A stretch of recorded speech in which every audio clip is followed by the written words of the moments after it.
성경적 성교육 표준안 이 도입 과정하고 그리고 그 배경 그리고 이 표준안에 대한 신학적 내용들에 대해서 간략하게 말씀드리겠습니다.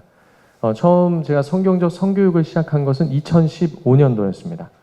2014년 당시가 이제 제가 청소년 사역한 지 10년 차였는데요. 이 청소년 사역을 위해서 앞으로 무엇을 하면 좋을까 고민하면서 찾던 중에 청소년들에게는 교회에 한 성교육이 필요하겠구나 이러한 필요성과 그 사실을 좀 알게 되었습니다. 그래서 1년간 준비를 하였고요. 준비했을 때는 제가 당시 고려신학대학원을 다니고 있었습니다. 거기에 나와 있는 성과 관련된 그런 책들을 이제 모두 빌려가지고 쭉 준비를 해서 2015년도에 처음으로 4주차 커리큘럼을 만들어서 시작을 하게 되었습니다. 근데 성교육 강사분들이 겪는 문제 중에 하나가 뭐냐면 매년 똑같은 걸 할 수 없다라는 것입니다. 그래서 4주차 커리큘럼을 만들었는데 그 다음에는 이제 무엇을 해야 될까? 또 그 다음에는 무엇을 해야 될까? 이런 고민들이 있었습니다. 그렇게 계속해서 성교육에 대해서 또 고민하고 연구하고 업그레이드 해가던 중에 2018년 말에 소논문 하나를 작성했는데요. 그것이 뭐냐면 동성애 동성혼 문제와 교회의 대응 방안이라는 주제로 논문을 하나 썼습니다. 그 소논문 후반부에 교회 대응 방안 파트 2에 보면요. 이 성경적 성교육 표준안 이 초기 샘플을 제가 올렸는데요. 저희 당시에 2018년 말부터 해서 2019년 2월에 완성한 이 소논문에 게시된 표준안 샘플입니다. 그래서 이때 당시는 초등학교 1학년부터 4학년까지 4년 과정만 해놨습니다. 그리고 그로부터 1년 뒤인 2020년 1월에서 2월에 저희가 코로나가 본격적으로 시작되기 전 카도시 아카데미 주최로 총 7회에 걸쳐서 전국에 있는 사역자들과 교사분들 대상으로 이제 연령별 성교육 세미나를 개최했습니다. 그리고 그때 제가 제안했던 것이 뭐냐면 성경적 성교육 표준안이 만들어져야 된다. 저희 기사 나오죠. 그렇게 해서 이것이 이제 기독일보에도 실렸었는데요. 실제적으로 이 작업은 언제 착수했는가? 2021년 상반기에 이것이 이루어졌습니다. 그래서 그때 21년에 전체 12년 과정으로 표준안이 작성됐고요. 1년에 4회기씩 강의할 수 있게 그래서 총 48개의 주제, 목표, 내용들로 이 표준안을 채웠습니다. 제가 할 수 있는 한 많은 것들을 채웠고요. 그 다음에 최경화 대표님께 이 표준안을 넘겨서 수정 보완케 했습니다. 최경화 공동대표님의 수정 보완을 끝낸 뒤에 책자에 나온 감수위원분들께 저희가 모든 표준안을 보내서 감수를 받았고요. 2021년 6월달 황지영 박사님의 마지막 감수로 제9차 수정 보완까지 이루어내서 이제 전체적인 뼈대가 다 완성된 것이죠. 그리고 이 표준안 관련돼서 본래 2021년 10월달에 기자회견을 하기로 내부로 결의했으나 코로나 확산세가 심해서 올 2월 그리고 올 2월에도 3월 그리고 3월에는 오늘 5월 2일로 확정하게 되었습니다. 지금 우리가 여기 내놓은 교육 이 표준안에는요. 표준안만 있는 것이 아니라 이 교육 계획 및 활동 계획안이 포함되어 있습니다. 그리고 그것뿐만 아니라 이따 또 보여드릴 텐데요. 지금 보여드릴까요? 저희가 이거는 감춰두고 있다가 오늘 공개하는 겁니다. 카도시 아카데미 성경적 성교육 표준안 초등 강의 그리고 활동 자료집에서 여기에는요 PPT 61가 들어 있습니다. 61개의 PPT를 저희가 저작 등록했고요. 표준안에 근거해서 만들어진 겁니다. 그 다음에 두 번째 이 책은요 훨씬 두껍죠. 73개의 PPT 강의안이 들어 있습니다. 이것도 역시 표준안에 근거해서 저희가 만들어낸 것입니다. 이전부터 이와 같이 성경적 성교육 표준안과 그의 기반을 둔 여러 교육들이 필요하다는 제안들이 있었습니다. 그리고 이러한 작업은 특별히 교단 차원에서 하면 좋겠다라는 그런 여러 이야기들이 있었는데요. 감사하게도 카도시 아카데미에서 이 일을 먼저 완수했습니다. 그리고 현재는 고신총회를 비롯한 다른 장로교단도 이 표준안에 관심을 보이고 있습니다. 특히 고신총회는 산하에 있는 위원회를 통해 총회 차원에서 이 표준안을 적극 도입할 것과 고신교회 내 확산과 표준안 사용을 위해서 몇 가지 의견을 결의한 바 있습니다. 그래서 다음 세대 교육 관련된 이 성경적 성교육 관련돼서요, 이 고신총회의 향후 행보는 상당히 주목할 만하다라고 할 수 있겠습니다. 그리고 이와 같은 표준안의 필요성을 절실히 느끼게 된 게요. 2020년도 요때 당시에도 이제 성경적 성교육을 한다는 단체들이 생기기 시작했습니다. 근데 이런 면에 있어서는 상당히 긍정적이지만 자칫 이 혼란스러울 수 있겠다라는 생각이 들었습니다. 왜냐하면 어떠한 이제 기준과 잣대가 없기 때문에 내가 생각했을 땐 이게 옳다, 저게 옳다, 어느 부분에 강조점을 둘지 모른 채로 그와 같이 중구난방으로 이루어질 수 있겠다라는 우려가 있었습니다.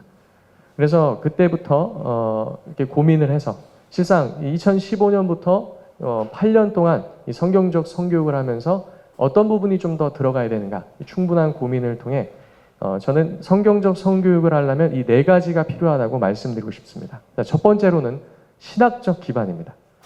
네, 신학적 기반인데 좀 더 구체적으로 말씀드리면 성경신학적 기반, 조직신학적 기반, 역사신학적 기반, 실천신학적 기반, 그리고 신앙 고백서를 또 알아야 된다고 봅니다.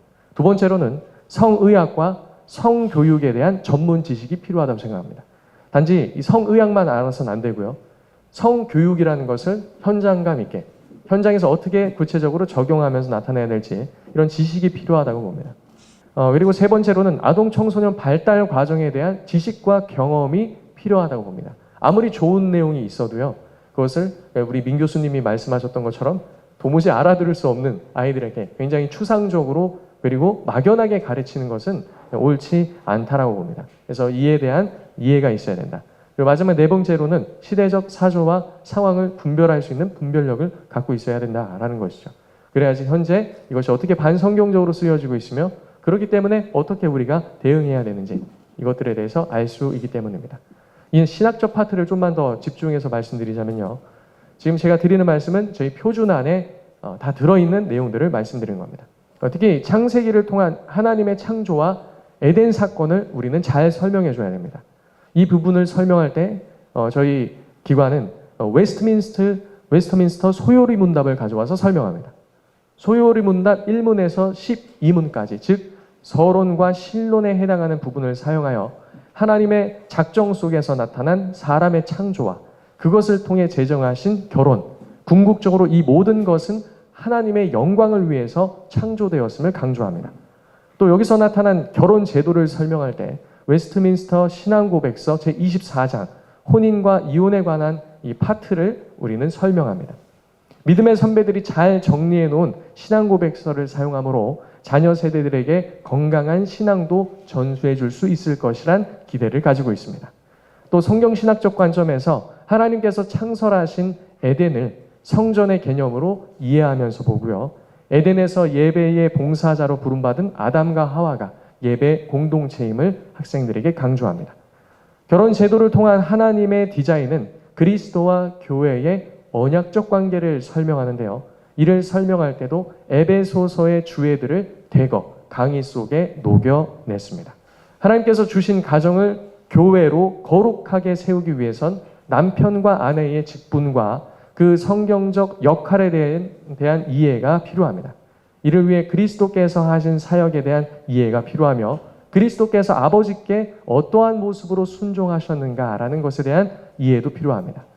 또한 가정은 교회를 설명하기에 교회론적 관점에서 가정을 바라볼 수 있도록 해야 합니다.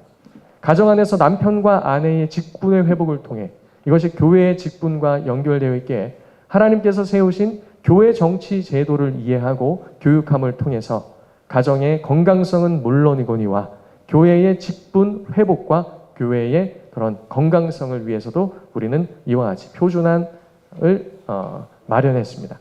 건강한 교회는 건강한 교회 구성원들로부터 출발하는데 이 모든 것은 건강한 가정의 기반을 두기 때문입니다.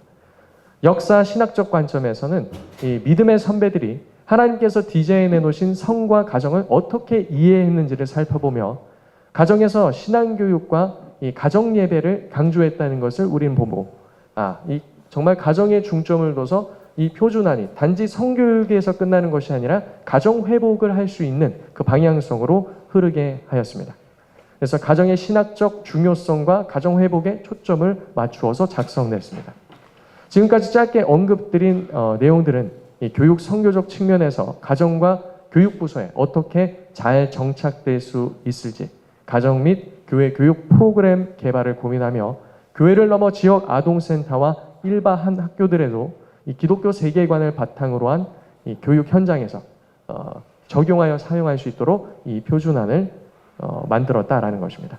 그래서 이 8가지 정도가 이 핵심인데요. 그것은 무엇이냐면 이 성경적 성교육을 통해서 우리가 어떻게 하나님의 그런 생명사역에 동참할 수 있는지, 그리고 우리가 어떻게 하나님께서 우리를 품으시는 그 날개 아래 머무는 이것을 통해서 어떻게 우리가 가정을 품을 수 있는지, 그리고 자녀의 이름을 불러줌을 통해서 하나님의 대리 통치 사역과 이 대리 양육자 사역에 동참할 수 있는지, 그리고 우리가 어떻게 교회를 세워갈 수 있는지, 교회를 거룩한 그리스도의 그런 장성한 분량에까지 이르게 할 수 있는지, 우리가 이 교육을 통해서 어떻게 하나님 나라와 그런 다음 세대를 거룩하게 세울 수 있는지, 이런 내용들로 이 내용들이 구성되었다라고 말할 수 있습니다. 그래서 가정에서 교회에서 올바른 성 가치관을 정립할 수 있도록 돕는 것은 하나님께서 신명기 4장과 6장의 말씀을 통해 부모에게 주신 몫이며, 우리는 이 성경적 성교육을 통해 하나님의 성품을 배우고 바른 신앙과 인격 형성을 돕기 위한 성교육이 되도록 이 표준안을 준비했습니다. 들어주셔서 감사합니다.